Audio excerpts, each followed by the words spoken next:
네, 안녕하세요. 저는 이강희 농사라고 하고요. 저희 동차반을 이제 진행을 하기로 되어 있고, 여러분들도 일정을 알다시피 오늘부터 해서 7월 22일까지 매주 금요일 날마다 이제 8회 정도 시작을 할 거고요. 그리고 이 동차반이라는 것은 그런 분들을 위해 설립됐다라고 알고 있어요. 그러니까 1차 시험을 합격하시고 나서 근데 2차 시험에 준비가 안 돼 있는데 그래도 어쨌든 2차 시험은 한번 봐보고 싶다, 가서 좀 쓰고 싶다 라고 하시는 분들이 들으시는 반으로 저는 그렇게 알고 있고요. 그래서 사실상 이 동차반을 듣고 합격하시는 분은, 그러니까 0기, 1기, 2기 막 이렇게 쭉 따라오신 분들이 아니라 이것만 듣고 붙으신 분들은 저는 보지는 못했어요. 어디 숨어 계신지는 모르겠지만 전 보지는 못했지만 그래도 올해의 시험장에서의 경험을 유의미하게 보내거나 아니면 진짜로 로또 맞은 것처럼 운이 좋아서 동차반으로 합격할 가능성도 없는 건 아니니까 그래서 충분히 열심히 하시면은 그래도 원하시는 목적을 달성할 수 있지 않을까 싶고요. 이 강의계획서 잠깐 보는 거예요. 그 동차반의 강의 소개는 우선은 뭐 이런 것들 큰 의미가 있는지는 모르겠지만 당연한 말이죠. 중요한 개념들만 숙지할 건데요. 당연히 그 시험 범위는 굉장히 넓지만 물론 노동경제학은 좀 적어요. 다른 시험에 비해서. 그렇지만 그 중에서도 좀 실제 빈도가 높다라고 생각되는 것들 위주로 좀 볼 거고요. 시간 관계상. 그리고 그런데 이게 지금 제가 파트 1이랑 파트 2로 구분해 놨는데 그 이유가 저희는 이 8회 동안 2회독을 할 생각이에요. 저의 뭐 이상적인 생각이긴 하지만, 그래서 1회부터 4회까지 절반은 이제 진짜 중요 개념 위주로 쭉 볼 거고요. 그 다음에 파트 2는 거기에 이제 플러스 알파로 이제 파생되는 주제들에 대해서 좀 더 보고 문제 풀이를 좀 더 많이 하게 될 거고요. 그런데 이제 당장 모의 시험은 보긴 할 거예요. 모의 시험은 보긴 할 건데 초반에는 25점 분량으로 보다가 나중에는 50점 분량으로 보게 될 거예요. 그래서 이 모의 시험을 막 잘 봐야겠다라기보다는 그냥 내가 가지고 있는 개념을 어떤 논리 구성으로 쓸 수 있을까를 고민하는 시간이라고 생각해 주시면 될 것 같군요. 그래서 그걸 고민해 주시면서 쓰면은 제가 피드백을 해 드리면서 이건 논리적인 구조로서 좋은 것 같다, 아닌 것 같다, 같이 고민해 드리는 방식으로 피드백을 좀 해 드릴 거고요. 그렇게 되겠습니다. 그래서 강의 진행은 당연히 개념 학습과 그 다음에 기출 문제, 그 다음에 추가 개념 학습 이런 식으로 진행이 될 거고, 처음에는 1회부터 4회까지는 막 문제 풀이는 많지 않을 거예요.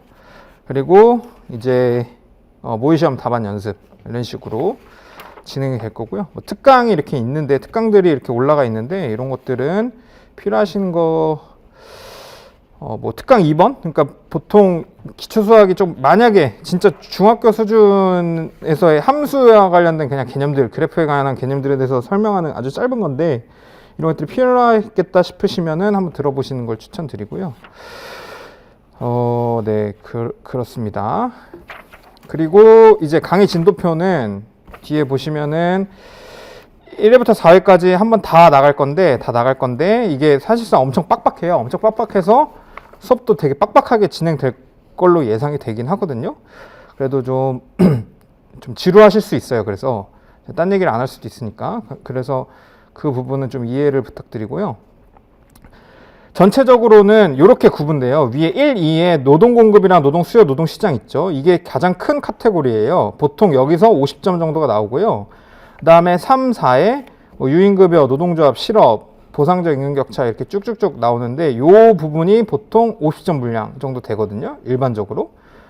그래서 50점 이렇게 1, 2와 3, 4가 크게 두 개로 구분된다라고 생각하시면 되고, 이 3, 4 부분에서도 이 안에서 25점으로 이렇게 각각 나눠서 나오거든요. 뭐 예를 들어 노동조합 25점, 뭐 실업 25점 이런 식으로요. 보통 이런 식으로 나오는 게 대표적인 방법인데, 간혹 가다가 위에 노동 공급 수요 시장에서 75점 분량이 나올 수도 있어요. 그러니 이제 공급, 수요, 시장 이 세 부분이 가장 중요하구나라고 인식해 주시면 되고요. 그리고 이 세 군데에서 배웠던 여러 가지 기초 개념들이나 원리, 모형이나 아니면 함수의 원리들을 가지고 다른 데서도 다 응용을 하는 거거든요. 그러니까 초반에 좀 잘 집중해서 들어주시면 좋을 것 같아요. 그리고 이제 교재는 제가 이렇게 나눠드리는 거 있지만 저는 기본적으로 그 교수저를 그래도 틈틈이 읽어보셨으면 하는 바람이 있어요.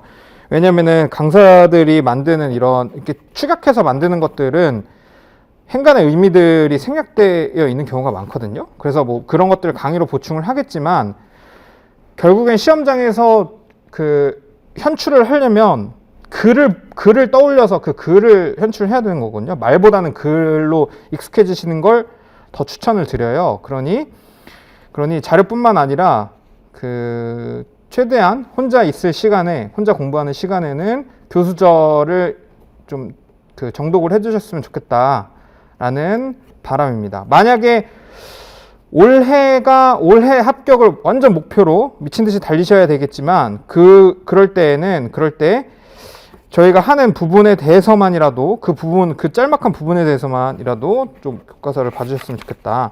저는 강의는 보통 보라스저를 이제 중심으로 하고요. 그 외에 다른 교과서들도 이제 그 좀 첨부를 넣었어요. 그리고 오늘 나와드린 거 이거 두 개 있잖아요. 이거는 이 PPT는 여기 있는 걸 그냥 이거 가져온 거예요. 그러니까 이걸 들으시면서 여기에 필기를 하시거나 아니면 저랑 같이 이제 강의를 들으시면서 보시면 되는 거고요.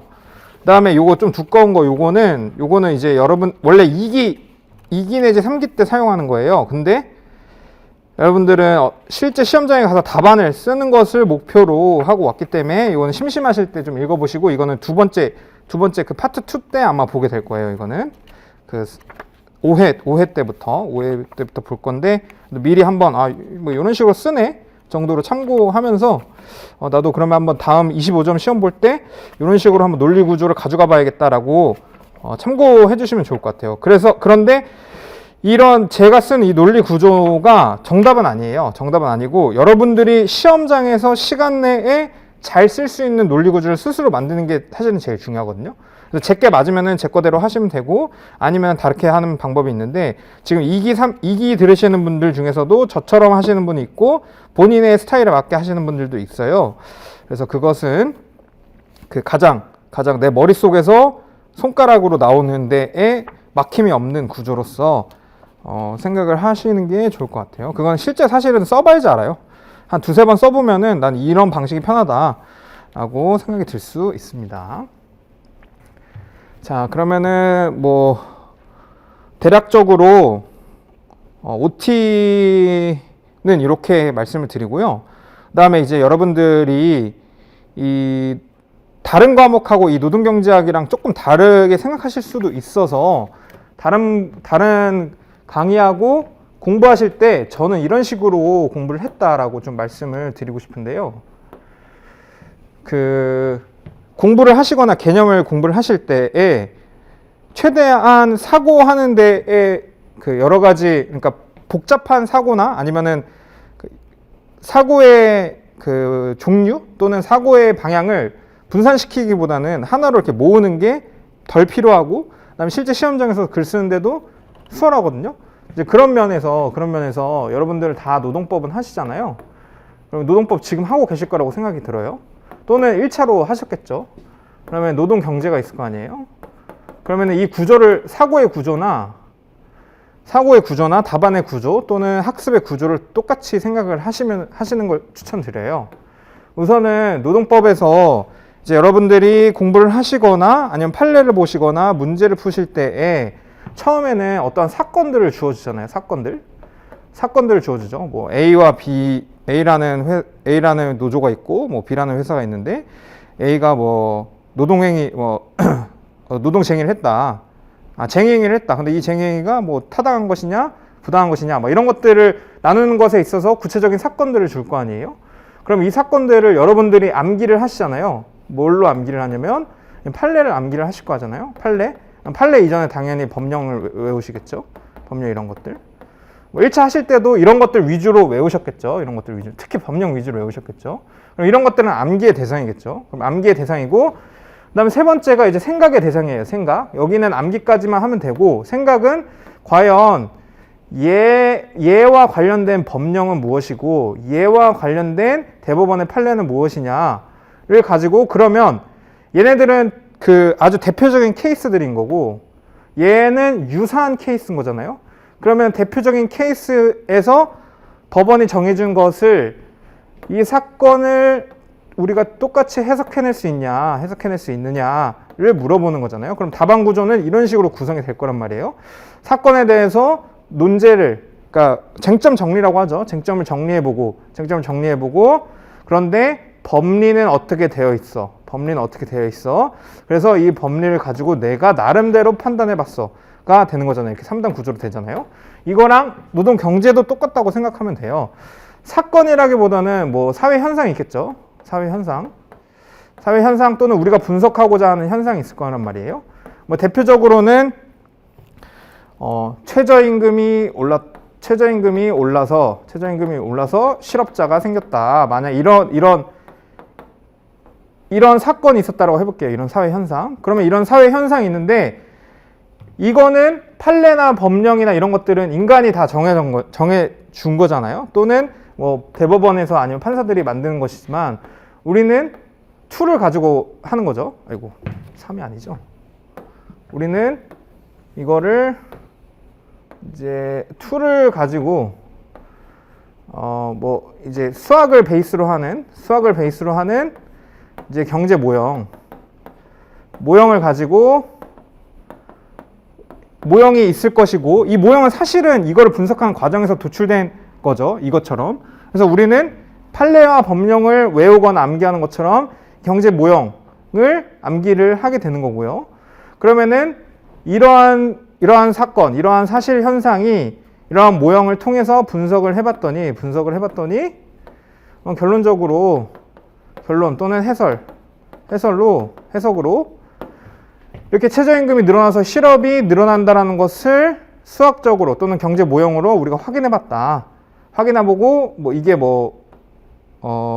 당연한 거다더라. 아니면은 이러한 이유로 최저임금이 오르니 실업이 늘어났다라는 근거가 이걸 통해서 우리가 해석할 수 있었다가 되는 거겠죠. 그러면은 논리적인 구조가 얘랑 완전히 같게 되잖아요. 완전히 같게 되니까 노동법을 공부하시면서도 이러한 그러니까 공부하는 거에 사고를 그냥 일로 가져오셔서도 이런 식으로 사고하셨으면 좋을 것 같다라는 생각이에요. 그래서 답안 구조도 이런 식으로 되겠죠. 유사하게. 저는 그렇게 보통 추천을 드리는데요. 지금 문제에서 물어보는 이 현상이나 아니면 문제에서 물어보는 여러 가지 개념어나 이런 것들을 먼저 우리가 정리를 해주고, 뭐 논점에 정리하고 유사하겠죠. 그러면은 얘를 분석하기 위해서 쓰는 우리 경제 모형이 뭐가 있느냐에 대해서, 경제 모형에서 뭐 중요한 건 당연히 뭐 여러 가지 가정들이겠죠. 사회 현상에서 우리가 분석하고 싶은 것에 몰기 위해서 가정들을 몇 가지 할 거 아니에요. 그러면 그런 가정들이 뭐가 있을까? 이런 것들을 한번 제안하고 시작해보자. 제안하고 시작해보고, 또 어떠한 그 경제 주체는 이러한 행동을 가지고 있을 거라고 가정해보자의 모형을 세운 다음에, 그 다음에 그걸 통해서 우리가 한번 그래프를 그려서 해석을 하자의 구조로 여러분들이 사고를 하실 때 이 기반으로 해주셨으면 하는 바람입니다. 그리고 제가 설명할 때도 그런 것 위주로 설명이 아마 될 거예요. 그래서 이렇다라고 말씀을 드리고요. 뭐 여기까지 이제 공부의 방법에 대해서는 이렇게 말씀을 드리고, 그다음에 답안 작성 같은 경우에는 이런 것들을 집에서 한번 다음 주부터 시험을 보니까요. 이런 것들 한번 참고해 보시면 좋을 것 같아요. 자, 혹시 제 목소리 지금 제가 마이크 안 쓰는데 잘 들리시나요? 네, 그러면은 괜찮습니다. 우선은 이제 노동경제학을 처음 하는데 있어서 간단한 이제 개요 정도를 설명을 좀 드리면요. 이제 노동경제학이란 무엇이냐에서 이제 노동시장의 이제 작동 원인들에 대해서 연구를 하는 거다라고 보고 있어요. 그러면은 노동시장의 시장을 우리가 분석을 하는 거구나 라는 것으로부터 시작된다라는 거죠. 그러면은 그 노동시장에 있어서 지금 아까도 말씀드렸지만 대표적인 예가 이제 최저임금이 설정이 되는 경우에는 정말로 실업을 증가시키는가, 이걸 한번 우리가 분석해보자의 논의를 주로 다루는 학문 또는 과목이다 라고 생각하시면 될 것 같고요. 간단하게 초반은 그냥 간단히 들으세요. 그러면은 그 노동시장에서 우리가 분석해야 할 대상들이 누가 있느냐가 되는 거거든요. 그럼 우리가 분석해야 할 대상은 여러분들 상식에서도 확인할 수 있죠. 일단 먼저 근로자가 될 거예요. 그래서 근로자를 분석하는 문제들이 가장 많아요. 사실은 그런 시험 문제들이 가장 많고, 그럼 이 근로자는 어떠한 사람이냐, 어떠한 사람을 우리는 생각할 것이냐가 되는 거거든요. 근데 우리의 생각은 그거예요. 이 근로자들은 결국에는 자신들의 노동 또는 자신들의 근로를 공급하는 대상이에요. 공급하는 대상인데 이 사람들의 생각은 뭐냐? 자신들의 행복을 극대화하는 방식으로 노동 공급을 하려는 사람으로 우리가 제한 둔 상태에서 노동시장을 한번 분석해보자가 되는 거고요. 그러면은 이 사람 말고도 기업이 있어야겠죠. 왜냐하면 노동시장에 근로자가 일을 하려면은 그 일자리를 줘야 되는 주체가 있어야 되잖아요. 그러면 기업이 그 주체가 되는데, 기업은 노동을 수요하는 자예요. 노동을 수요하는 자. 노동을 수요하는 자이고, 그러면 노동을 수요할 때 필요한 행동 원칙은, 이 사람들의 행동 원칙은 본인들의 이윤을 극대화하는 방식으로 노동을 수요할 것이다. 그러니까 기업이 더 많은 이윤을 남길 수 있는 방식으로 노동을 수요하려고 할 것이다 라는 겁니다. 여기 제가 파상 수요라고 썼는데요. 그것은 기업은 일반 재화시장에서 물건을 일반 고객에게 파는 그런 그 공급자의 형태잖아요. 그러면은 재화시장에서 물건을 사고자 하는 고객들의 수요가 있을 텐데, 그 수요가 늘어나냐 줄어드느냐로부터 영향을 받는다라는 거거든요. 이 노동을 수요할 때. 그래서 그것을 우리는 파생 수요다라고 말을 합니다. 근데 이런 개념들은 외워야 될 필요는 없고요. 그래. 노동시장에서의 기업이 근로자를 채용하거나 근로자를 수요하려고 할 때에 당연히 이 사람들은 물건을 더 많이 팔아야지 노동을 많이 쓸 수 있겠구나. 근로자를 많이 채용할 수 있겠구나. 물론 이제 그 중간 정제는 생산량이 느는 것에 대한 거겠죠. 근데 어쨌든 서로 간에 연결되어 있구나, 파생되어 있구나 라고 이해해 주시면 될 것 같아요. 그러면 이 둘이 대표적인 주체들인 거고요. 근데 여기에서 노동시장에서 뭔가 영향을 주는 역할이 있다라는 건데요. 그게 정부가 있다는 거예요. 그래서 정부 같은 경우에는 우리가 이 수학노동 경제학에서만 바라봤을 때는 정부의 역할은 보통 이런 균형을 변화시키는 거예요. 균형을 변화시키거나 아니면 충격을 주는 행위를 많이 하거든요. 또는 이제 근로자나 특히나 근로자가 어떠한 그 선택을 하는 데 있어서, 노동 공급을 선택을 하는 데 있어서 이 사람이 그 본인이 제약받는 예산을 변화시키거나 이런 것들을 하는, 그러니까 제3의 존재로서 역할을 한다라는 거예요. 그러면은 결국에는 정부의 행동을 분석한다라기보다는 이 정부가 근로자와 기업에게 어떠한 영향을 주고 얘네 둘은 그 안에서 어떻게 상호작용할 것인가를 초점으로 이해를 해주시면 되겠죠. 자, 그러면 우선은 저희가 노동 경제학이든 이 답안을 쓰거나 개념들을 이해하는 데 있어서 몇 가지 아주 기초적인 개념들에 대해서 몇 가지 설명을 드릴게요. 잘 아실 거라고 생각하지만 혹여나 모르시는 분들을 위해서 말씀드리면, 우선 좌표평면, 좌표, 곡선, 교점 이런 것들이 있다 이거예요. 우리가 사회현상을 경제학 모형으로 설명하는 데 있어서 우리 수학이라는 툴을 사용하기로 했어요. 그러면은 수학이라는 툴 중에서도 함수가 있고 그 함수를 그래프로 만들어야 되는데, 그 그래프를 제한하는 거, 우리는 이런 것들로만 그래프를 그릴 거야 라고 제한하는 것이 우선 좌표 평면이 되겠죠. 그럼 좌표 평면은 축으로 이루어지는 거예요. 그러면 축의 의미가 있을 거 아니에요. 축의 의미는 세로축과 가로축으로 구분이 되는데, 그래서 여러분들이 공부를 하실 때는 항상 이 축의 의미, 축이 무엇을 제한하고 있는지를 생각을 해주시면 좋아요. 그래서 세로축은 임금, 그 다음에 가로축은 고용으로 되어 있고, 그러면은 이 좌표 평면이 임금과 고용에 대해서만 우리가 논의하자 된다가 되는 거겠죠. 물론 이제 다른 상호작용이 이 그래프에 영향을 주긴 하겠지만 일단은 우리가 메인 중심은 저 두 가지의 상호작용으로만 생각해보자가 되는 거고요. 그러면은 그 안에 있는 좌표들이 있겠죠. 좌표. 그럼 좌표는 그 좌표 값이 있을 텐데 그 값은 특정한 의미를 갖겠죠. 특정한 의미. 뭐 예를 들면은 이 점인 거예요. 이 점을 우리는 좌표라고 하는데 이 점의 좌표는 임금이 10만인 상태 그리고 고용이 25명인 상태를 의미하는 거예요. 상태. 그러면 이러한 상태를 의미하는 그리고 또는 이러한 그 각 변수들의 순서쌍의 조합을 의미하는 것을 우리는 좌표라고 말을 하고요.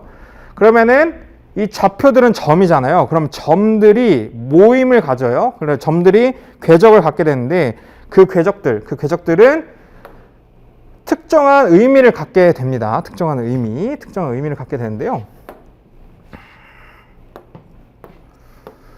지금 이 좌표들이 모여서 제가 우하향하는 곡선, 선을 그렸어요. 선.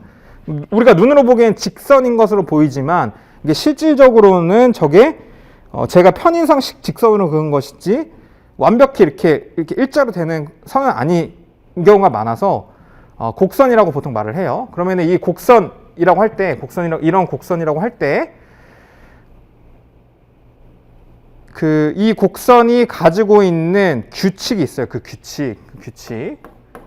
근데 규칙은 일정한 함수식으로부터 나오고 이 함수식을 그래프로 표현한 거거든요. 그래프로 표현. 근데 그 함수식은 당연히 굉장히 다양하겠죠. 근데 우리는 그래프를 가지고서도 이 함수가 어떨 것이다 또는 이 규칙이 어떨 것이다 라고 생각할 수 있는 거거든요. 그럼 여러분들은 공부를 하실 때 그래프를 보고도 이 그래프는 어떤 의미를 가지고 있어 또는 이 사회현상은 어떤 의미를 가지고 있어를 유추할 수 있겠죠. 그렇게 유추하는 방식을 계속 가지고 계셔야지 처음 보는 그래프도 스스로 스펀지처럼 이렇게 학습하실 수 있는 거거든요. 그럼 얘는 우하향하잖아요. 우하향의 의미를 생각해 볼게요. 지금 임금이 10만일 때 고용이 25명이래요. 근데 지금 제가 여기에다 적지 않았는데 만약에 임금이 10만이 아니라 3만으로 떨어졌다고 해볼게요. 그러면은 이 곡선 위에 있는 점은 이 곡선을 따르는 점은 임금이 3만일 때 고용을 75명 하는 의미를 가지고 있구나가 되는 거겠죠. 그러면은 이걸 이렇게 생각하면 되겠죠. 저 곡선은 뭘 의미하는 곡선인지는 모르겠지만 임금이 줄 때, 그러니까 임금이란 건 근로자들에게 주는 돈이잖아요. 또는 근로자들이 받는 돈이죠. 저 임금이 줄 때 고용은 또는 근로자 수는 늘어나는 방향으로 움직이는 애구나. 또는 임금이 늘 때 고용이 줄어드는 방향으로 가는 곡선이구나 라고 이해할 수 있겠죠. 근데 우리는 이것을 노동시장에서 노동 수요 곡선이라고 하는데요. 그럼 우리의 직관하고도 완전히 관련이 있어요. 노동 수요는 기업이 한다고 그랬죠. 그럼 기업이 근로자들에게 줘야 하는 돈이 적어질 때, 근로자들한테 줘야 하는 돈이 적어질 때에 더 고용하려고 하는, 근로자들 더 채용할 수 있는 또는 채용하려 하는 의향이 있겠구나 라고 하는 그런 직관을 어떻게 보면은 그 규칙을 그래프로 표현하게 된 거겠죠. 반대로 노동공급곡선은 그런 거예요. 노동공급곡선은 근로자가, 뒤에서 얘기하겠지만 근로자가 자신들이 일하고자 하는 의향이에요. 나는 노동시장에 나의 노동을 공급을 하려는 의향을 가지고 있는 곡선이에요. 그런 규칙을. 그러니까 얘도 처음에는 얘 3만이라고 했을 때 나한테 줘야 되는 돈, 내가 받는 돈이 3만 원일 때는 우리는 25명밖에 일하고자 하는 사람이 없어. 그러니까 요것밖에 없어. 일하고자 하는 의향이 있는 사람들이.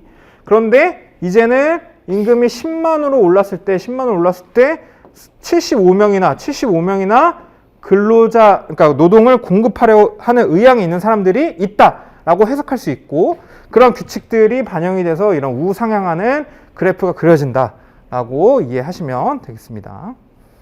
그래서 곡선은 결국에 일정한 규칙을 따르는 그런 좌표의 모임 또는 궤적을 의미한다라는 거고요. 교점은 그 두 곡선들 간에 만나는 점이 되는 거겠죠. 만나는 점. 그럼 만나는 점의 의미를 잘 이해해 보면 이거죠. 지금 노동 수요 곡선은 기업이 근로자를 고용하고자 하는 의향이 있는 선이에요. 노동 공급 곡선은 근로자들이 기업에게 노동 공급을 하고자 할 의향이 있는 곡선인데, 얘네 둘이 만난다라는 얘기는 그 의향의 합치가 있다라는 거죠. 그 두 가지 의사가 만나는 점. 그러니까 요 조건에서는 근로자도 또는 기업도 다 똑같이 생각하는, 동의할 의향이 있는 그 점이라고 이해하시면 되겠죠. 그리고 요렇게는 보통 기본적인 내용인 거고, 그러면 이 좌표 위에 수많은 점들이 곡선 위에 수많은 점들이 있는데, 이제 곡선 상의 이동에 대해서 얘기를 해보자라는 거예요. 곡선 상의 이동이라는 것은 뭐냐면 우리가 알고자 하는 그 좌표가, 또는 우리가 알고자 하는 상태의 좌표가 이렇게 있는데, 이 좌표가 하나의 곡선 위에서 고용이라는 변수 이렇게 얘기를 하는데, 이제 보통 변수 중에서도 독립변수와 종속변수가 있는데, 근데 이 경제학 그래프에서는, 이게 수학 그래프에서는 보통 가로축이 x축이고 세로축이 y축이잖아요. 그래서 x축 같은 경우에는 우리는 독립변수라고 보고, y는 종속변수라고 봐서 x가 변할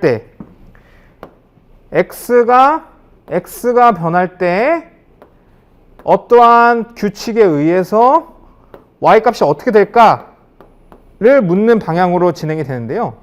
근데 경제학에서는 대부분 이 100% 이 내용을 따르지는 않고 보통은 이 세로축이 독립변수가 되는 경우가 많아요. 그러니까 임금이 변할 때 고용은 어떻게 변할 것이냐를 묻는 경우가 좀 많거든요. 그런 경우가 많은데, 그러면 곡선상의 이동이라는 것은 이거예요. 곡선상의 이동이라는 것은 임금이 10만일 때에 25명이라고 했을 때에 내가 임금을 3만으로 조정하는 경우, 바꿔버리는 경우 고용은 얼마이냐를 물어볼 때에, 또는 이것에 대해 궁금해할 때에 독립변수를 변할 때에 종속변수가 변하는 그런 좌표상의 움직임을 우리는 그 곡선상의 이동이다라고 말을 하고요. 그러니까 결국에는 저 좌표 평면 위에 있는 변수들이 움직이는 것에 대해서는 곡선상의 이동이다라고 얘기를 하고, 이거 외에 외부의 충격 또는 외부의 변화로 인해서는 곡선 자체가 움직이게 되는 거다라고 이해하시면 돼요. 그러면은 대표적으로 이렇게 생각하면 돼요. 곡선상의 이동은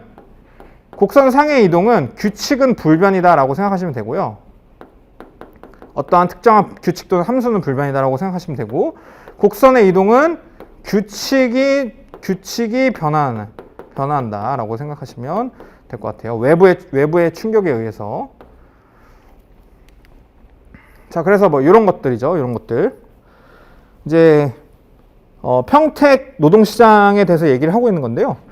이제 평택에서 지금 현재 지금 평택에 굉장히 삼성이 들어옴으로써 근로자들이 엄청 늘었어요. 그러니까 공장이 만들어짐으로써 공장의 인력이 부족하니까 그 인력을 수요하려는 의향들이 엄청 늘어났거든요. 그럼 이렇게 되는 거예요. 처음에 공장이 없어요. 공장이 없는 그냥 일반 평택이에요. 일반 평택에 있는 사람들이 이러한 노동 공급 곡선과 수요 곡선을 이루고 있어서 얘네들이 만나는 데에서 의사를 합치하고 이 정도 고용이 있고 이 정도 임금을 주자가 이 시장에서 된 거예요. 근데 정부에서 막 대규모 공사가 들어온 거죠. 그럼 얘는 임금이나 고용이 아니라 그 외부 요건의 변화가 되는 거죠. 그럼 외부 요건에 의해서 노동에 대한 수요가 확 늘어나게 됐거든요. 그러면 그런 것들을 우리는 표현할 때 이 노동 수요 곡선 자체가 이동했다라고 이 얘기를 하고요. 그러면은 기존의 균형이 새로운 균형으로 이동한다라고 말을 합니다. 그래서 곡선의 이동은 외부의 이 두 가지 변수 말고 이 외부의 영향으로 이루어진 것이다 라고 이해해 주시면 될 것 같아요. 아주 기초적인 내용인데요. 지금 이 내용들이 머릿속에 잘 정립이 계셔야지 강의가 아니라 스스로 공부하실 때에도 저 툴을 가지고 계속 사고를 하시면 좋아요. 그리고 이제 이거는 시험에 나오는 내용은 아니고 모형이라는 것은 결국에는 제가 계속 말씀드린 이 규칙들을 이미 이제 학자분들이 찾아낸 거죠. 그런 규칙들을. 찾아낸 규칙들을 의미하는, 그러니까 복잡한 경제 사회 현상을 이제 간소화해서 설명하는 그런 이론들을 우리는 모형이라고 하고, 실증 경제학은 이제 경제 현상을 예측하고 분석하는 데 활용하는 것이고, 그러면 이게 분석하고 나서 이제 규범 경제학은 이제 가치를 판단해 보는 거예요. 가치를 판단해서 우리가 이것을 정부가 또는 보통 정부가 하겠죠. 가치 판단을 통해서 정책을 수립을 할 거니까요. 그러니까 이거를 해야 되는 것인지 말아야 되는 것인지, 또는 이렇게 된 것이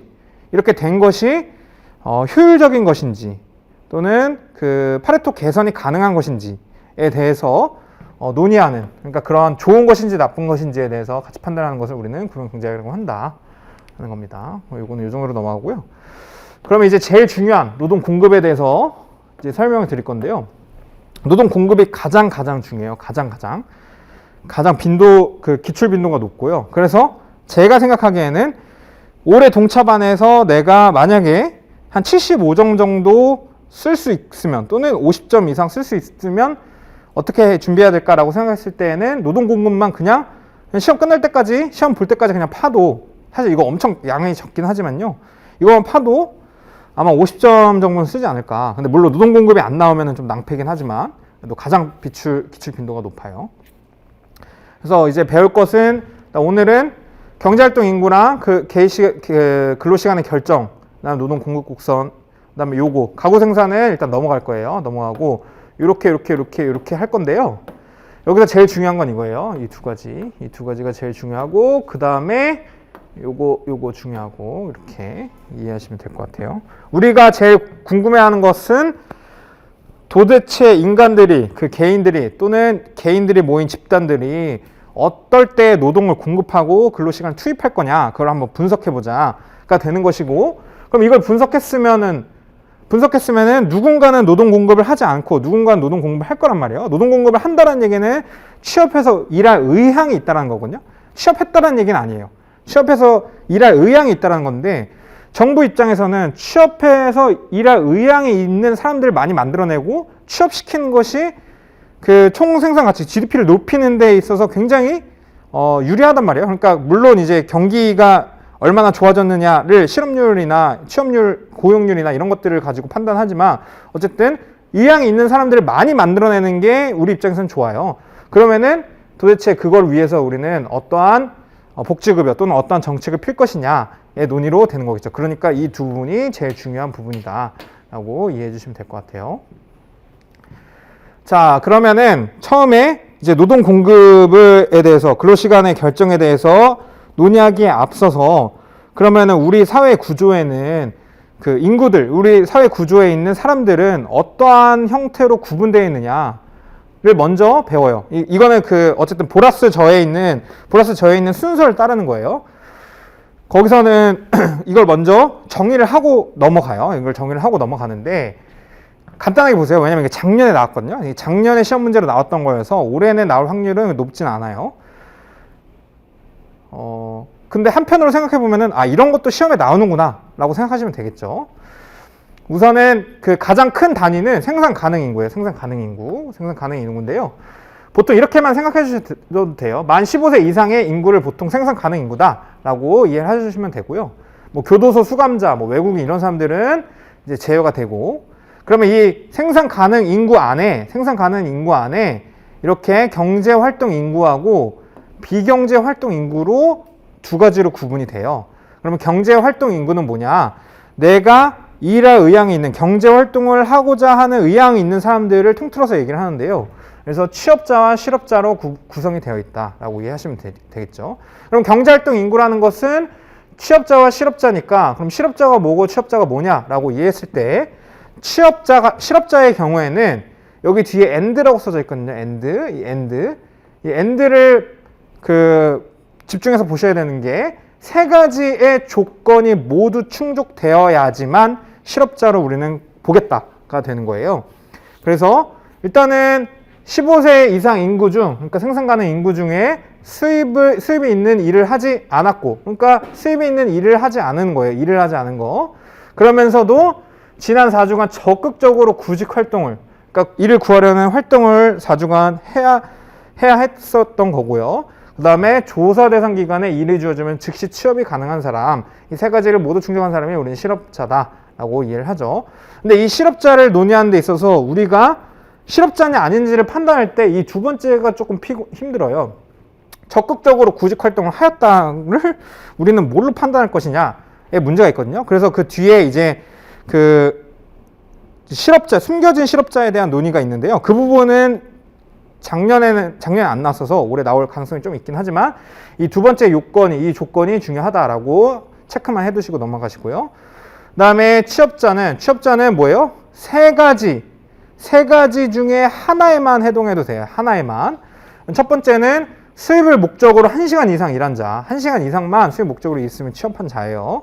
그 다음에 두 번째는 가구 단위에서 경영하는 사업체의 수입을 높이는 데 도와준 가족 종사자로서 주당 18시간 이상 일한 자가 되는 거고요. 세 번째는 지금 일을 원래 하고 있는 사람이에요. 하고 있는데 이제 병 또는 휴가, 노동쟁이에서 휴직하고 있는 자. 그런 사람들을 우리는 셋 중에 하나만 돼도 취업자다라고 보게 되는 거고요. 그럼 비경제활동 인구는 뭐냐? 15세 이상 인구 중 조사 대상 주간에 취업도 실업도 아닌 상태에 있는 사람을 말한다.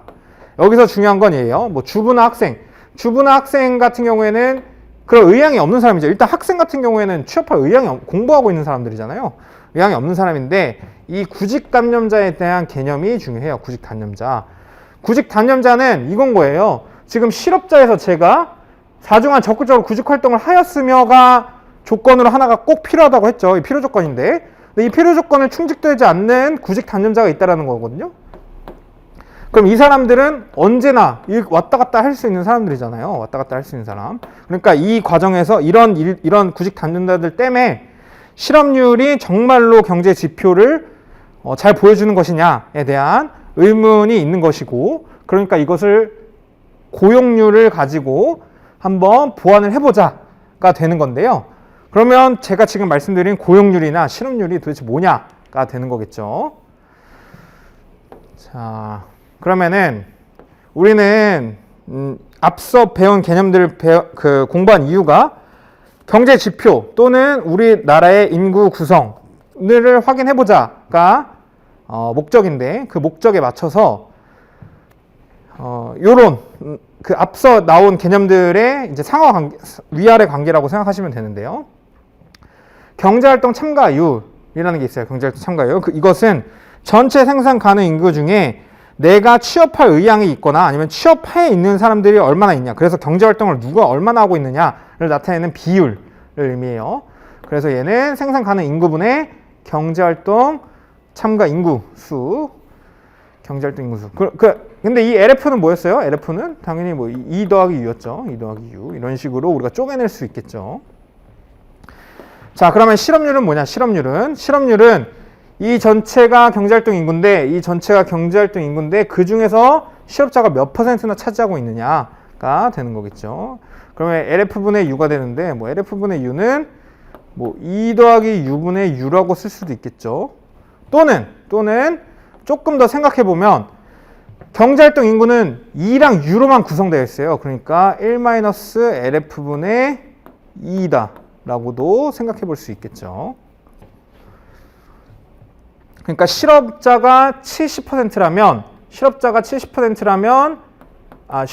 70%라면 취업률은 30%겠구나 라고 이해할 수 있는 것처럼요. 취업률은.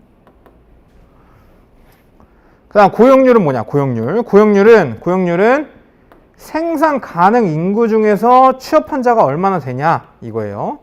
그럼 생산 가능 인구 중에서 취업한 자가 얼마냐가 되니까요. 그런 한계를 해소하는 거거든요. 지금 U와 n을 왔다 갔다 하는 구직 단념자가 있잖아요. 구직 단념자. 그러면은 얘가 얘일 때, 여기로 들어가 있을 때, 여기로 들어가 있을 때의 실업률에 영향을 미친단 말이에요. 근데 구직 단념자는 우리가 겉으로 보기에는 비경제활동 인구로 보이지만 실제로 이 비경제활동 인구이지만 실업자하고 굉장히 유사한 성격을 가지고 있단 말이에요. 왜냐면은 어제까지만 해도 열심히 구직을 활동을 했던 사람이니까요. 그러니까 그런 것들을 좀 보완하기 위해서 얘까지 아우르는 전체 생산 가능 인구 중에서 취업한자가 얼마나 되는지 그걸 한번 판단해 보자 라는 것을 우리는 고용률이라고 하고, P는 결국엔 뭐예요? N이랑 LF를 더하는 게 되겠죠. 근데 또 LF는 뭐예요? N 더하기 2 더하기 U분의 2 이렇게 분해할 수 있겠죠.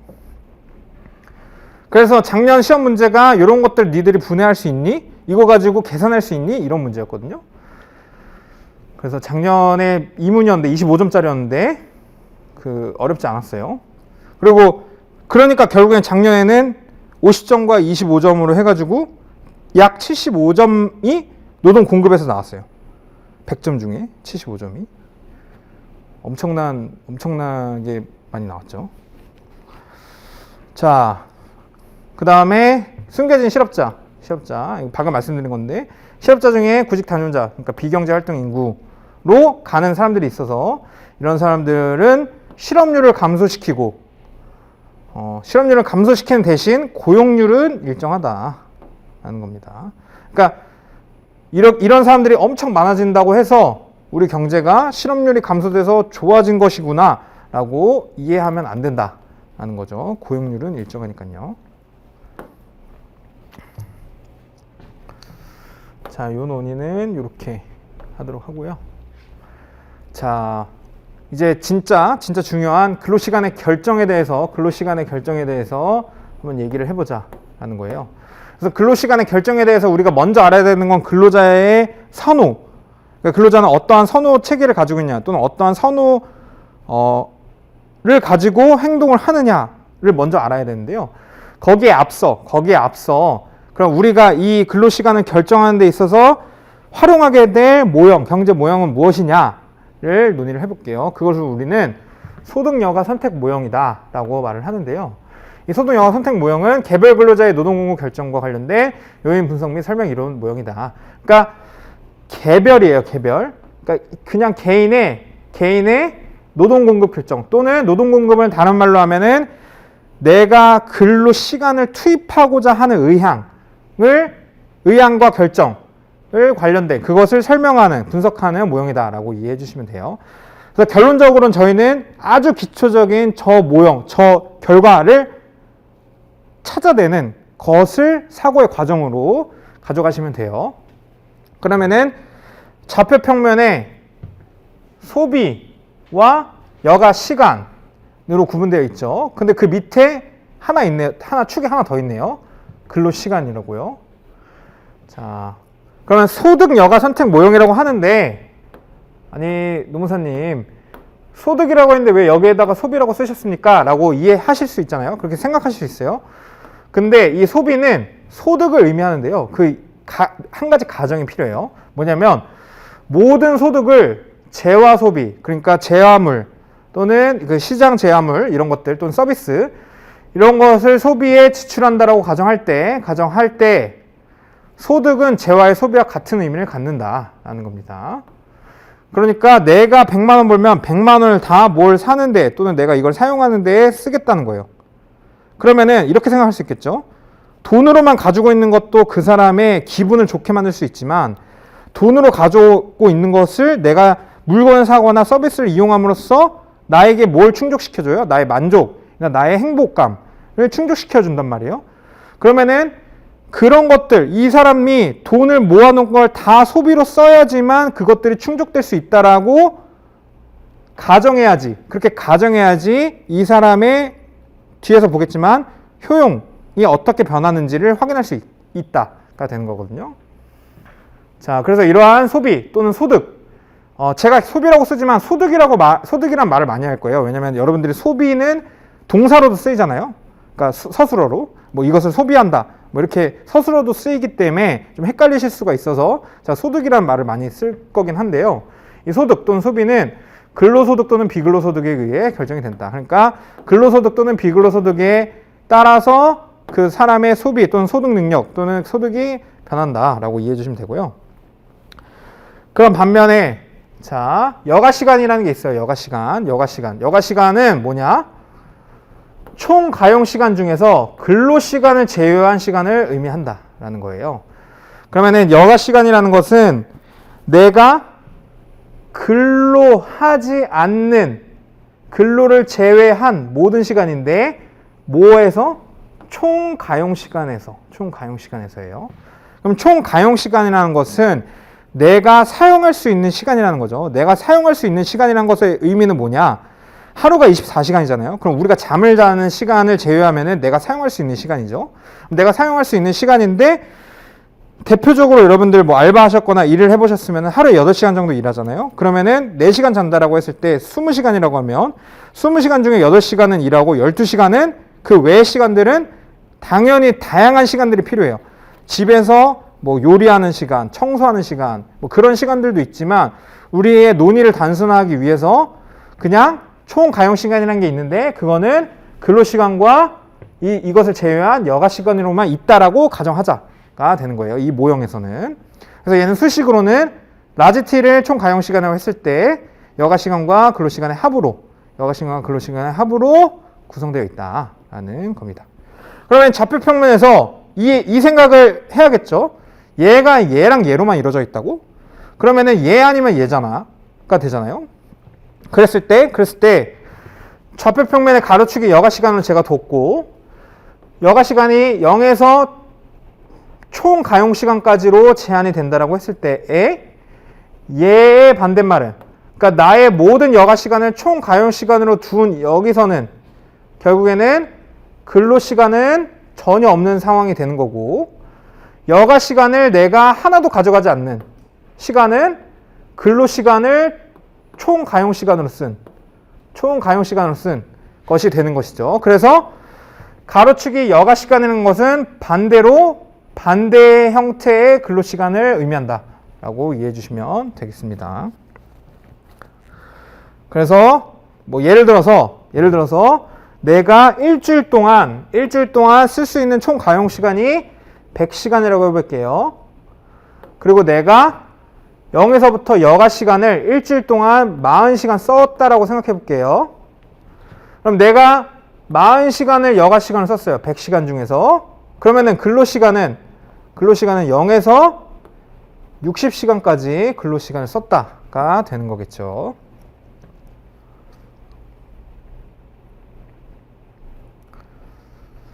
자, 그 다음 중요한 것은 임금률인데요.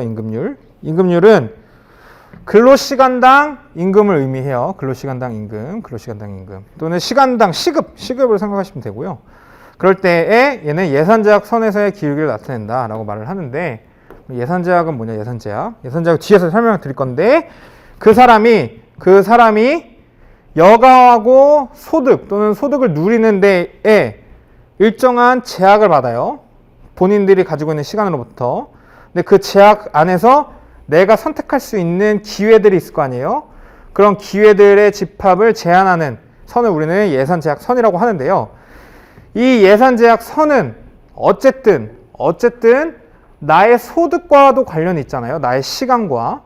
그러면은 시간과 나의 소득을 결정짓는 내가 선택할 수 있는 그런 소득이나 시간으로부터 소득을 결정짓는 것은 결국에는 시간당 임금이다 라는 것입니다. 그래서 임금률은 예산제약선의 기울기로서 작용을 한다 라는 거예요.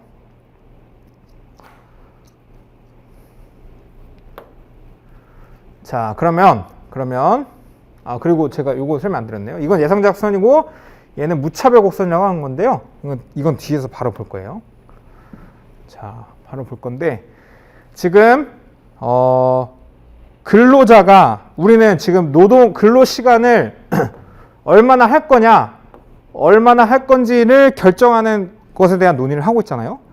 그러면 그 개인이 내가 근로시간을 어떻게 결정할 거라는 것에 대한 기초적인 행동 원리가 필요하겠죠. 그러면 행동 원리가 뭐냐? 행동 원리는 그거예요.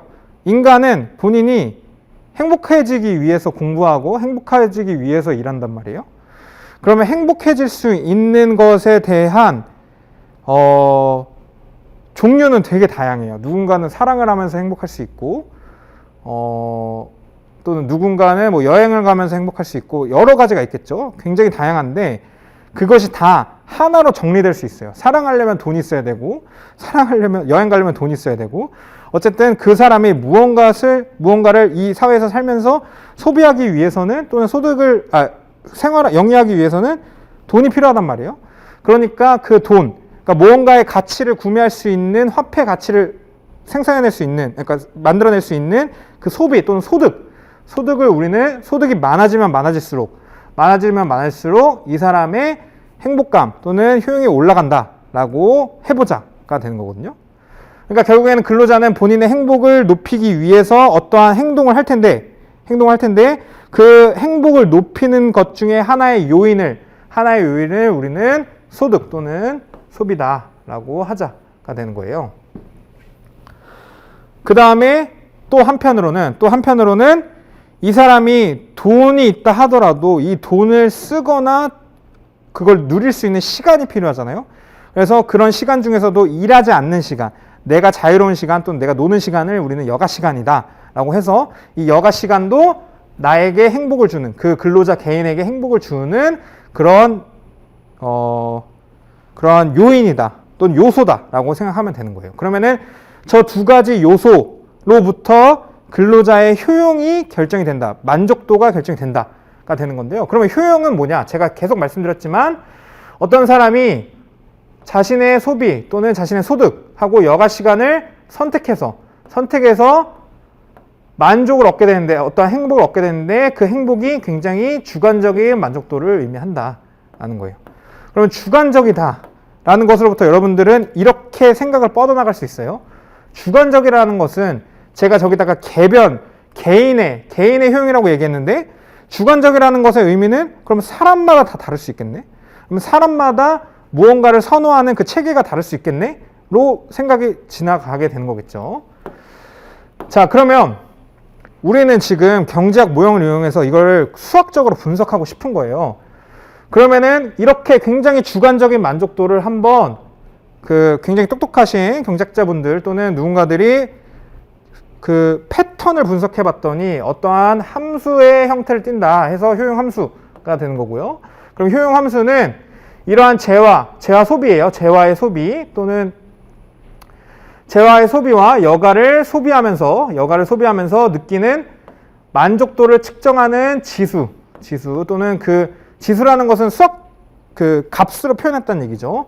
를 나타내는 함수다. 그러니까 규칙을 갖는 함수다라고 해서 여러분들이 함수를 쓸 때는 보통 이렇게 쓰잖아요. y는 fx 이렇게 y는 fx. 얘의 의미는 뭐예요? x에다가 어떤 값을 넣었더니 특정한 규칙에 의해서 y 값이 산출됐더라 라고 하는 것처럼 얘도 이렇게 써보자 이거예요. 효용함수를.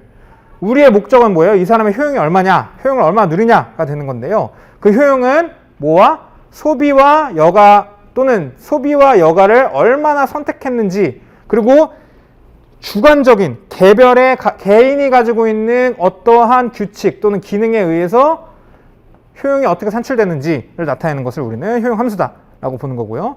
여기서 독립변수는 C와 L이 되는 거예요. C와 L.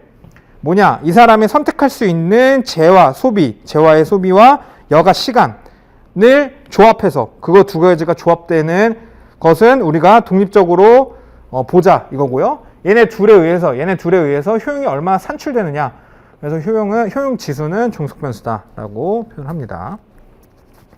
그러면은 여러분들 이런 생각이 들 거예요. 지금 독립변수를 두 개로 뒀죠. 독립변수를 두 개로 줬는데 좌표 평면은 우리가 지금 평면이기 때문에 두 개로밖에 표현이 안 돼요. C와 L로. 그럼 이상할 거란 말이에요. 도대체 C와 L이 각각 독립변수인데 2차원 평면에 이걸 어떻게 표현하냐가 되는 거거든요. 그것은 이 뒤에 거 논의하면서 얘기를 해볼게요. 자, 그러면은 이러한 함수를 가지고 있는데 이 함수를 우리는 그래프로 표현하고 싶어요. 그래서 그래프로 표현한 곡선을 우리는 무차별 곡선이다 라고 말을 합니다. 근데 이 무차별 곡선이 발생될 수 있는 이유는 이렇게 변수가 3개인 다변수 함수기 때문에 이 무차별 곡선이라는 용어가 사용될 수 있는 거예요. 왜냐면 지금 밑에 이렇게 예를 들어서 써놨거든요. 어떠한 사람들을 한 명을 딱 분석해 봤어요. 한 명을 분석해 봤더니 이 사람한테 당신 우리가 일주일 중에 1시간 놀게 해줄게. 그런데 당신은 100만 원만큼 소득을 얻을 수 있어 라고 했어요. 그랬더니 이 사람은 100이라는 효용을 얻었단 말이에요. 근데 이번에는 2시간 놀게 해줄게. 그 다음에 50만 원만 선택할 수 있어 라고 했을 때는 또 100이라는 효용을 얻고 10시간 10만 원 했더니 또 100이라는 효용을 얻었어요. 그럼 얘는 뭐예요? 얘하고 얘가 지금 1과 100, 2와 50, 10과 10이 곱해진 상태에서 이러한 효용을 누리게 되는 사람이구나로 이해할 수 있는 거고, 얘를 함수로 표현해 봤더니 이 사람의 효용은 결국에는 이 두 개를 곱해서 결정되는 함수를 가지고 있구나가 되는 거겠죠. 그러면은 C와 L은 1시간 100만 원, 2시간 50만 원 이런 것들은 우리가 좌표 평면 위에다가 표현해낼 수 있겠죠. 그럼 좌표 평면 위에다가 표현해낼 수 있고, 얘네들을 표현해내면 여가 시간이 1시간일 때에 100만 원인 애를 점을 찍을 수 있고, 이 점. 그 다음에 2시간일 때 50만 원인 좌표를 찍을 수 있고, 그 다음에 10시간 10만 원인 애를 평면 위에 찍어볼 수 있겠죠. 근데 이렇게 효용이 100이 되는 애들은 엄청 무수히 많을 거란 말이에요. 그래서 얘네들의 점을 다 찍어봤더니 뭐가 된다? 이러한 곡선이 된다가 되는 거고요. 이 안에서는 뭐예요? 효용이 100인 값으로 일정하다가 되는 것이고, 그러면은 저 효용은 개인이 갖게 되는 주관적인 만족도인데, 주관적인 만족도가 이때일 때나 어느 때나 똑같다. 그러니까 차별되지 않는다. 그러니까 완전히 동일하다가 되는 것이고, 그것을 우리는 무차별 곡선이다 라고 말을 하는 겁니다. 그러면은 이번에는 이렇게 해보는 거예요. 여가 시간을 10시간을 줬어요. 똑같이 10시간을 줬어요. 얘랑 비교하면 똑같죠. 여가 시간 10시간이죠. 근데 이 사람에게 당신은 20만 원이라는 소득 또는 20만 원이라는 돈을 쓸 수 있어 라고 해주면, 이 사람은 두 개를 곱했을 때 효용이 나온다고 했잖아요. 그러면 두 개를 곱했을 때 200이라는 효용을 얻게 되겠죠. 그러면은 어떻게 돼요? 똑같은 여가 시간임에도 불구하고 더 소비가 높다라는 것을 이유로 이 사람의 효용은 증가된 것이고, 그러면 쟤를 그래프로 표현하면은 어떻게 돼요? 똑같은 10시간에 해당하면서도 더 높은 소비를 이룰 수 있기 때문에 여기에 점이 찍히게 된다가 되는 거고요. 그럼 이처럼 이 점에 있는 애는 효용이 200인 애인데 이처럼 효용이 200인 애들도 굉장히 무수히 많겠죠. 무차별하는 점들이. 그럼 이런 것들을 이은 점들은 또 다른 새로운 효용이 200인 곡선이 된다가 되는 거예요. 그러면 제가 두 개밖에 안 그렸지만 엄청 많겠죠. 효용이 100이네, 200이네, 그 다음에 효용이 220이네, 그 다음에 효용이 300이네, 이런 식으로 이렇게 그려질 수 있겠죠. 그러면 딱 봤을 때 어때요? 효용이 더 높은, 그러니까 이 사람의 효용이 더 높으면 높을수록 여기서부터 쭉 멀어지게 그려지겠구나. 그러니까 상상이 되죠. 근데 쭉 멀어지겠구나라고 그려지는 이유는 뭐예요? 그려지는 이유는 뭐예요? 동일하게 내가 여가 시간을 10시간을 줌에도 불구하고 이 사람에게 소비할 수 있는 능력을 더 키워줬더니, 더 능력이 더 높아졌더니, 그랬더니 당연히 이 사람의 만족도는 상승하기 때문에 원점에서 멀어지면 멀어질수록 이 사람의 효용은 더 증가하게 되겠구나가 되는 거겠죠. 자, 일단은 기본적인 내용은 이런데요. 그러면은 궁금증이 생길 거란 말이에요. 왜 무차별 곡선이 저렇게 그려지고 왜 이렇게 표현될 수밖에 없느냐가 되는 건데요. 이제 그 이유는 지금 우리가 변수가 3개잖아요. 변수가 3개. 그러면은 아실지 모르겠지만 평면 위에서 우리는 2차원으로 그리지만 이렇게 3차원으로 그려질 수도 있어요. 이렇게 3차원으로 그릴 수가 있거든요. 그래프를.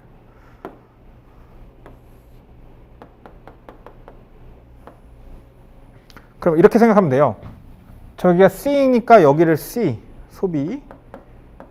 여기 소비. 그 다음에 여기를 여가 시간. 근데요, 이 위에다가 이렇게 하나 더 세운 거예요. 그리고 얘를 효용으로 세운 거고요. 그러면 이렇게 되는 거죠. 여가하고 소비가 아까 뭐였죠? 1일 때에 여기 100인 지점 2개 찍었죠. 그러면은 얘하고 얘에 해당하는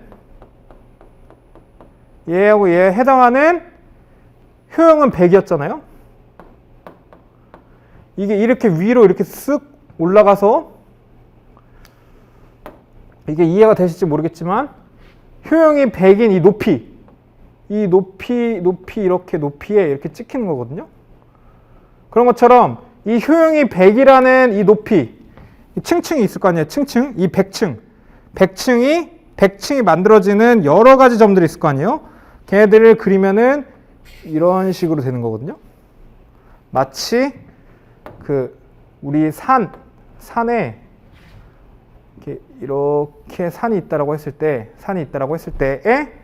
이 100층을 우리는 이렇게 100층에 있는 효용을 우리는 이렇게 표현되는 거예요.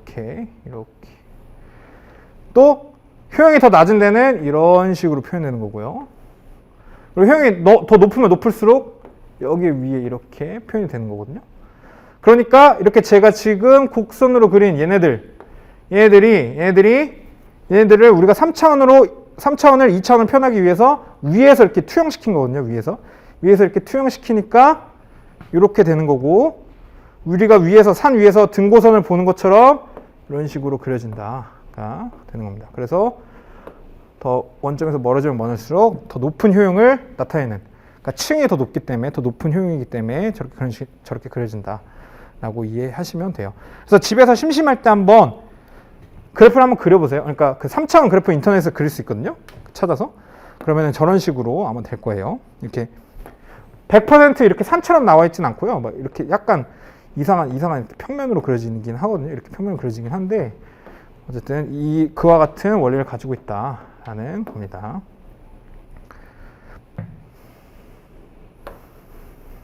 결론은 뭐다? 이 안에 있는 이 선 위에 있는 근로자의 동일한 효용을 나타낸다. 그래서 무차별하다. 이 하나의 선 위에 있는 효용은. 그러면 이런 무차별 곡선의 특징이 4가지가 있대요. 중요한데 제가 앞서 설명드린 게 전부거든요. 그러니까 앞서 설명드린 걸 통해서 특징들을 다 이해하셨을 거예요. 몇 가지는. 자, 첫 번째로는 자, 무차별 곡선은 우하향한다라는 거예요. 무차별 곡선은 우하향한다. 얘의 의미를 한번 보자면 사람들은 소비와 여가 모두 더 많은 수준을 선호한다고 가정한다. 그러니까 이 사람들은 소비하고 여가 시간을 더 늘리면 늘릴수록 더 높은 수준의 효용을 누리게 되는 거예요. 그래서 따라서 어떤 사람에게 약간의 여가를 더 제공하면서도 효용을 동일하게 유지하도록 하는 유일한 방법은 이 사람의 소비 일부를 줄이도록 하는 것이다. 자, 뭐예요? 이 사람이 소비는 그대로인데 소비는 그대로인데 여가 시간으로 늘린다고 해봐요. 그럼 이 사람의 효용은 늘어나기 때문에 다른 무차별 곡선으로 갈아타야 되거든요. 갈아타야 되는데 만약에 하나의 무차별 곡선 위에 있게 만들려면 반드시 여가를 늘리기 위해서는 여가 시간을 늘리기 위해서는 그 소비력 또는 소득을 줄여야 될 수밖에 없다. 하나의 무차별 곡선 위에 있게 하려면. 그러면 어떻게 돼요?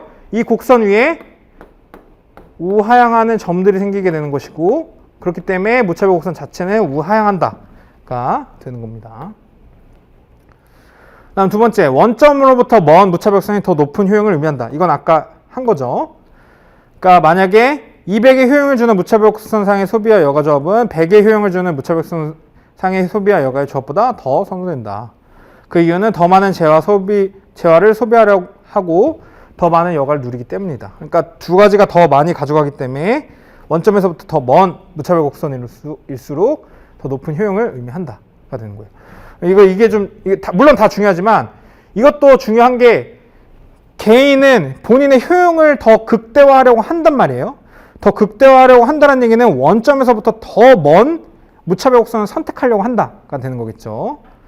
자, 그건 뒤에서 글루시안 결정에 있어서 중요한 내용이고요. 그 다음에 세 번째는 한 사람의 무차별 곡선을 교체하지 않는다라는 거예요. 그러니까 한 사람의 무차별 곡선이에요. 한 사람. 그래서 개별 경제 주체는 합리적, 논리적이라고 가정할 때 이렇게 되는 거죠. 이 무차별 곡선이에요. 무차별 곡선. 이 선 위에 있는 효용은 동일한, 차별되지 않아요. 그러니까 A라는 곳에 있을 때에 A라는 곳에 효용이 있는데 A라는 곳에 효용이 있고 B라는 곳에 B점에서도 효용이 있겠죠. 근데 A하고 B는 뭐예요? U2라는 것으로 동일한 무차별 곡선 위에 있어요. 동일한 효용 곡선. 얘들의 효용은 동일하다라고 해야겠죠. 근데 반면에 이번에는 A라는 놈과 C라는 놈이 있어요. 그러면은 얘도 U1이라는 무차별 곡선 위에 있기 때문에 UA랑 UC랑도 지금 원래 같아야 되잖아요. 근데 이렇게 되면 어떤 문제가 발생해요? 지금 B랑 C는 원점에서부터 B가 C보다 더 먼 상황에 있는, 더 먼 무차별 곡선 위에 있잖아요. 그러면은 UC보다는 UB가 원래는 무차별 곡선의 특징 또는 이 효용 곡선의 특징에 따라서 더 커야 된단 말이에요. 근데 A랑 B랑 같고 A랑 C랑 같으면 논리적으로 B랑 C도 같아야 되잖아요. B랑 C도 같아야 되는데 이런 일이 발생한다는 거죠. 뭐가 하게 되면 두 개의 무차별 곡선이 이렇게 교차하게 되면 이렇게 논리적인 모순이 발생된다라는 겁니다. 그럼 논리적인 모순이 발생되기 때문에 우리의 경제 주체는 뭐예요? 합리적이면서 논리적인 사람이에요. 그렇기 때문에 이런 경우는 발생되면 안 돼요. 발생되기 안 되기 때문에 얘네들 같은 경우에는 이런 사람, 만약에 겹치는 사람이 있을 수 있겠죠, 사람이.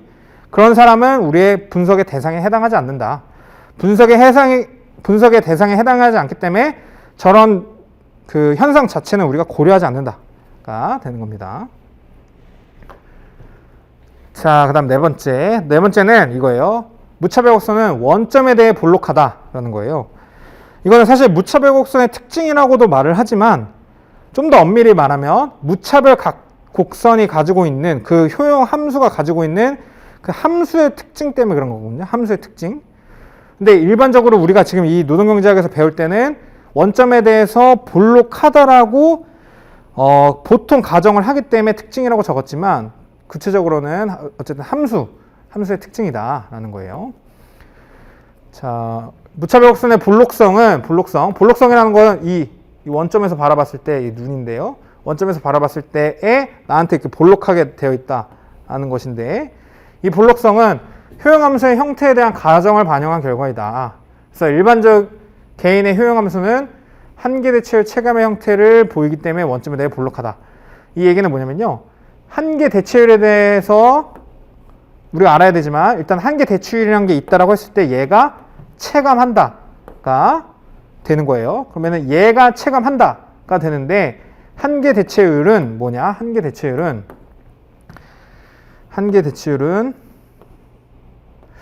엄밀히 말하면은 한계 대체율의 체감이라기보다는 한계 대체율의 감소고 그다음에 무차별 곡선의 감소라고 이해하시면 될 것 같아요. 그 얘기는 뭐냐? 이 한계 대체율이라는 건 우리가 지금 뒤에서 구체적인 명칭에 대한 개념을 보겠지만 기하학적으로는 얘는 접선의 기울기예요. 접선의 기울기. 그러면 무슨 접선이냐? 무차별 곡선이거든요.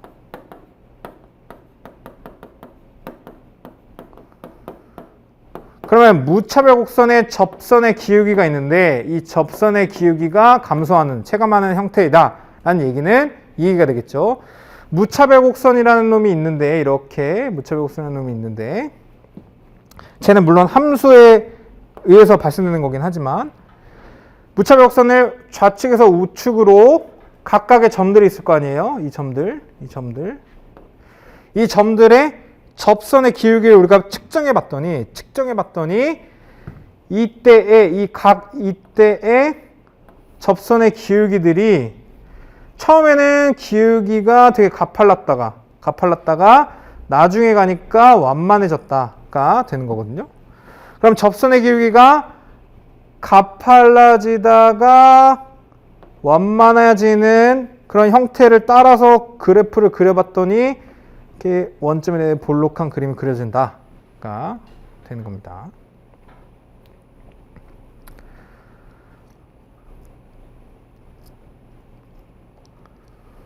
이렇게 이해하셔도 되고,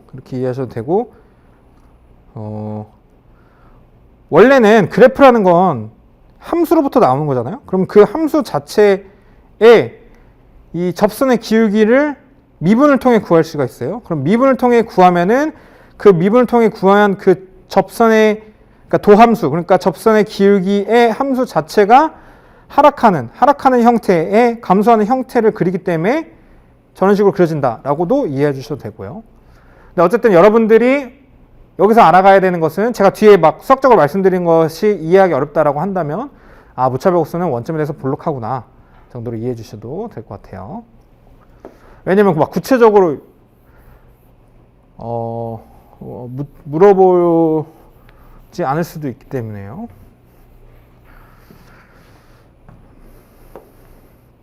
뒤에서 볼 건데요. 접선의 기울기가 가파르다의 의미는 뭐냐? 이거는 여가의 가치를 높게 평가하는 것이다. 그 점에서, 해당 상태에서, 그 상태에서 여가의 가치를 높게 평가하는 것이다가 되는데요. 이건 뒤에서 볼 건데 지금 한번 생각은 한번 해보세요. 자, 무차별 곡선의 기울기에 대해서 우리가 지금 논의를 할 건데요. 그 무차별 곡선의 기울기에 대해서 우리가 알려면 몇 가지 개념에 대해서 알아야 돼요. 몇 가지 개념에 대해서 알아야 되는데, 첫 번째가 한계 효용이다라는 거예요. 한계 효용. 자, 이렇게 끊어서 보시면 돼요. 한계와 효용이에요.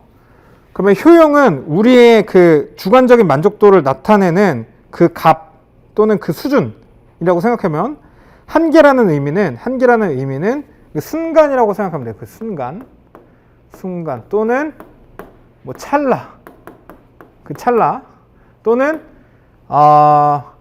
이제 우리가 여러분들 수학을 하셨는지 모르겠지만 그냥 미분이라고 이해해 주시면 돼요. 그러니까 그 현재 순간의 효용의 변화라고 이해하시면 되거든요. 그러면 이걸 왜 우리가 해야 되냐의 논의로부터 시작돼야 되거든요. 한계 효용을 우리가 왜 알아야 돼가 되는 거거든요. 그럼 우리가 뭔가의 결정을 선택하는 거잖아요. 결정을 하는 거잖아요. 그러면 결정은 보통 현재의 상황에서 내가 어떠한 결정을 했을 때에 나한테 이득이 되니 아니니, 그러니까 나한테 더 좋은 것이니 아니니를 가지고 선택을 하는 거란 말이에요. 그러면은 당연히 미리 예측을 해봐야겠죠. 내가 한 발 내디뎠을 때 내가 뭔가를 딱 선택하려는 그 순간에 나한테 더 좋아, 나한테 이득이야. 그럼 그걸 선택하라는 결정을 할 거 아니에요? 그러면은 그걸 알려면 먼저 한계 효용을 알아야 된다. 그러면 이런 생각을 해볼 수 있겠죠. 한계 효용이라는 것은 무언가 그 순간에 내가 이 선택을 했을 때 나의 효용을 늘려줄 것인지 줄일 것인지에 관한 내용이구나로 이해하시면 되겠죠. 그래서 X자의 소비를 그대로 유지한 채, 그러니까 물론 이제 한계 효용이 여러 가지 의미가 있겠지만 우선은 하나의 재화를 더 선택했을 때의 효용의 변화만 알고자 할 때는 다른 재화의 소비는 일단은 그대로 고정시킨 채로 X를 한 단위 더 소비함으로써 얻는 효용의 변화를 의미한다라는 거예요. 그래서 만약에 X제가 재화라면 이 재화의 의미는 나의 효용을 늘려주는 그 상품이라고 생각하면 돼요. 또는 나의 효용을 늘려주는 변수다라고 생각하면 되고, 그 재화라면 한계 효용은 양수다. 그리고 X제가 비재화라면, 그러니까 비재화라는 얘기는 나의 효용을 줄여주는 그런 것인데요. 그런 것들의 한계 효용은 음수다라고 이해하시면 되겠습니다. 대표적인 것은 이제 그거죠. 돈이죠, 돈. 돈이라고 해야 되나? 돈이라고 할게요. 그러니까 나의 소득이 늘어나는 것은, 늘어나는 행위 또는 늘어나는 상태는, 그런 것들은 우리는 재화라고 인식해요. 그래서 돈이 늘어나면 나의 한계 효용은 늘어나게 되고, 비재화는 대표적으로 위험, 나의 생명을 막 뺏어갈 수 있어. 그러니까 내가 이 선택을 함으로써, 또는 내가 이 회사에 들어감으로써, 또는 내가 이 행위를 함으로써 나에게 위험하게 된다면 그것 자체로 나의 효용을 감소시키는 것이기 되기 때문에 그런 위험한 상황 같은 경우에는 이제 비재화다라고 볼 수 있겠죠. 그러면은 한계 효용에 대한 개념을 대충 알았어요. 그러면 여가의 한계 효용은 뭐냐가 되는 거거든요. 여가의 한계 효용 또는 재화의 소비의 한계 효용, 이런 식으로 구분할 수 있겠죠. 그랬을 때 여가의 한계 효용만 먼저 보자면, 재화의 소비, 그러니까 나의 소득이라고 할게요. 나의 소득을 그대로 유지한 채, 그러니까 나의 소득의 변화는 없다 이거예요. 그대로 유지한 채 여가를 한 단위 더 소비함으로써, 더 즐김으로써, 나의 여가를 한 단위 더 즐김으로써 얻는 효용의 변화량을 의미한다. 자, 이 한 단위라는 것은 아주 작은 단위라고 생각하시면 돼요. 아주 작은, 아주 미세한 단위라고 생각하시면 돼요. 그래서 우리는 수식으로 이렇게 표현을 합니다. 이렇게 한계 마지나 유틸리티인데요. 그 앞자만 딴 거예요. MU, L은 여가, 레저의 L인데요. 레저의 L, MUL, 얘를 여가의 한계 효용이다 라고 말을 하고, 얘는 수식으로 여가의 변화분의 효용의 변화다가 되는 건데요. 얘를 사실은 아주 구체적으로 적으면 아주 미세한 여가의, 이거는 그 미분에 활용되는 그 기호죠. 여가를 아주 작은 단위로 쪼갰을 때 그 단위의 변화량, 그 여가의 변화가 있었을 때 효용이 어떻게 변하는 건지, 또는 더 구체적으로 쓰면은 효용이라는 것은 다변수 함수잖아요. 그래서 우리는 다변수 함수를 미분한다라고 했을 때에 그 중에서도 L에 대해서만 우리가 관심 갖고 C는 고정시킨 상태에서 L에 대해서만 우리가 확인하고 싶을 때 이 라운드라는 기호를 써요.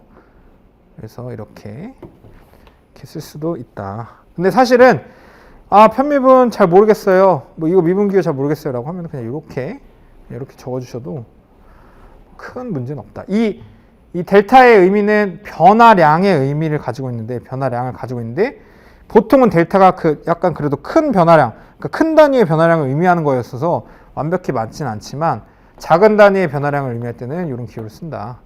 얘는 그 다변수 함수가 아닐 때, 그러니까 그 변수가 독립변수가 하나일 때, 얘는 보통 다변수 함수일 때, 그 해당 그 변수에 대해서만 미분하고자 할 때 우리는 편미분이다라고 말을 해요. 그래서 밑에 한계 효용의 계산은 효용 함수를 관심변수로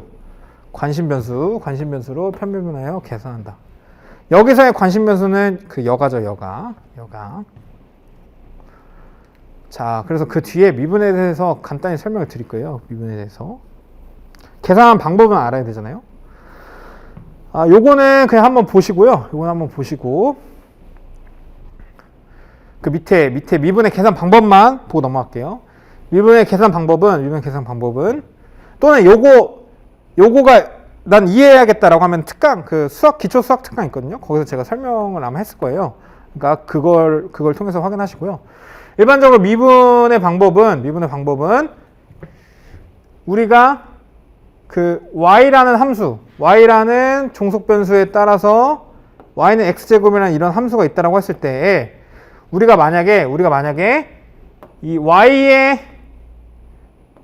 변화, 뭐가 변할 때, x가 변할 때, x가 아주 미세하게 변할 때 y의 변화를 알고 싶다라고 하는 것을 우리는 이 y라는 함수를, y에 의한 함수를, 그러니까 y를 정수 변수로 두는 함수를 x에 대해서 미분한다가 되는 거거든요. 그러면 얘를 표현하는 것, 얘를 우리가 하고자 하는 것인데, 얘를 하고자 하는 것은 이렇게 해요. 이 x제곱 있잖아요, x제곱. 이 위에 있는 요 지수, 죄송합니다. 요 위에 있는, 지수죠, 지수. 이 지수를 밑으로 내려요, 이렇게 밑으로 내리고, 그 다음에 x에서 2에다가 1을 빼는 거예요, 2에다가 1. 그럼 얘는 이렇게 되겠죠. 2x에 1이 되겠죠. 그럼 얘는 그냥 2x가 된다가 되는 거거든요. 요즘에는 문과도 고등학교 때 그걸 하잖아요. 미분을 하잖아요. 잘 아실 거라고 생각하지만 만약에 이런 거거든요. 이런 건데 얘를 x에 대해 미분해봐라 라고 하면은 표현할 때 얘는 y'이라고 하고 미분한 거니까 이 도함수를 구하는 거예요. 그러니까 미분된 함수를 구하는 거예요. 미분된 함수. 어쨌든 함수는 규칙을 의미하잖아요. 얘도 여전히 규칙을 가지고 있잖아요. 그러니까 y'은 3이 앞으로 내려가요. 3 앞으로 내려가서 3이 되고 x에 3 빼기 1이 되는 거예요. 그럼 얘는 3의 x제곱이 된다. 이렇게. 그리고 여기서 추가적으로 만약에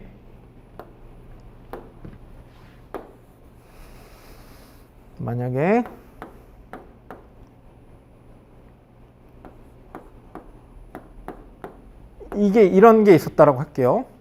얘를 x에 대해서 미분하자라고 했을 때에 앞에 있는 건 쉽죠? 이렇게. 그럼 뒤에 있는 건 어떻게 할 거냐에 논의해서 얘는 상수잖아요. 상수. 그러니까 x를 변수로 갖지 않는 항이에요. 이런 애들은 우리가 그러니까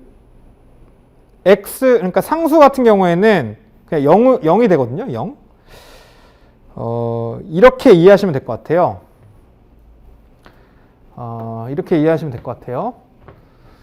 여러분들 x의 영승은 1이라는 거 알고 있죠? 그러면은 x의 영승이라고 생각해 볼게요. 그러면 0이 앞으로 내려가면은 0 곱하기 4의 x의 마이너스 1이 되잖아요. 그러면은 0이 되니까 0이 곱해지니까 얘가 사라지는 거거든요. 뭐 이런 식으로 이해하셔도 되고요. 아니면은 그냥 이렇게 생각하세요. 뒤에 있는 상수들, 그러니까 상수들은 다 0이 돼서 사라진다라고 이해하시면 될 것 같아요. 자, 그러면은 미분은 대충 이렇고, 그럼 편미분은 어떻게 하냐? 편미분. 우리는 아까처럼 계속해서 효용함수는 다변수 함수 C와 L에 대한 함수고, 만약에 효용함수가 C 곱하기 L로 된 이렇게 다변수 함수라고 했을 때에 도대체 U를 만약에 L로 미분할 때 이거 어떻게 해야 되냐? 지금 C도 변수고 L도 변수인데 이거 어떻게 하냐가 되는 거거든요. 그럼 이렇게 하시면 돼요. L에 대해서만 우리가 관심 변수로 두자 이거예요. L에 대해서만. 그럼 L에 대해서만 관심 변수로 두자는 얘기는 C는 무슨 취급하냐? 상수 취급하자 이거거든요. 상수 취급, 상수. 얘를 상수 취급하자가 되는 거거든요. 그럼 얘를 상수 취급하자라는 얘기는 결국에는 얘는 그냥 이렇게 생각해도 되는 거예요. 이렇게 생각해도 되는 거예요. 그러니까 숫자 곱하기 L로. 그러면은 여러분 머릿속에는 얘 미분하면, L에 대해서 미분하면 얘가 1이잖아요. 1, L의 1승이잖아요. 1 내려가면은 2 곱하기 1이 되겠죠. 그럼 L의 1-1이 되고, 그럼 얘는 어떻게 돼요? 2 곱하기 L의 0승이 되고, 그럼 얘는 어떻게 돼요? 그냥 2가 되겠죠. 이거랑 똑같아요. C가 상수잖아요. L에 대해서 미분하죠. 그러면은 C 곱하기 1 곱하기 L의 1-1이 되고, 그럼 얘는 C 곱하기 L의 0승이 되고, 그럼 얘는 그냥 C가 되는 거겠죠. 자, 이렇게 편미분을 할 때 다변수 함수에서 관심 변수가 아닌 다른 변수들은 상수다. 상수로 취급하자. 상수처럼 취급해서 계산하자. 로 이해하시면 되겠습니다. 근데 거의 지금까지는 우리 시험에서는 이 정도 수준의 다변수 함수만 나왔어요. 이 정도 수준의. 그러니까 너무 어렵게 생각 안 하셔도 될 것 같습니다. 자, 그러면은 이 근로자의 선호 중에서 소비 한계 대체율 기울기까지 해야 되는데요. 여기 잠깐만 끊고 갈게요. 잠깐만 끊고 제가 지금 설명드린 그 미분이랑 이 한계 효용에 대해서만 좀 잠깐 쉬는 동안 좀 생각해 보시고요. 요 뒤에 거 한번 좀 보고 계세요. 뒤에 거 잠깐 보고 한 5분 있다가 다음 시간에 좀 시작할게요.